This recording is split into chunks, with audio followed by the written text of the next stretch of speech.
বাংলাদেশের প্রধানমন্ত্রী তারেক রহমানের ভারত সফরে আসার আগে ভারত ও বাংলাদেশ দু দেশেই একটি অনুকূল রাজনৈতিক পরিবেশ তৈরি করা দরকার, এমনটাই জানিয়েছে বাংলাদেশ।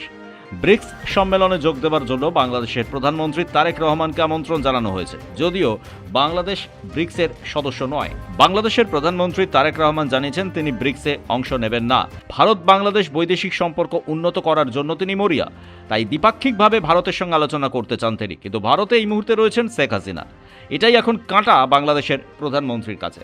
শেখ হাসিনার ভবিষ্যৎ কি হবে তা এখনও অজানা। তাকে মৃত্যুদণ্ডের আদেশ দিয়েছে বাংলাদেশের আদালত।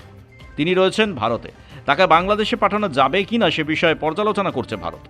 বিষয়টি এখন আদালতের উপর ছাড়তে চাইছে ভারতীয় বিদেশ মন্ত্রক।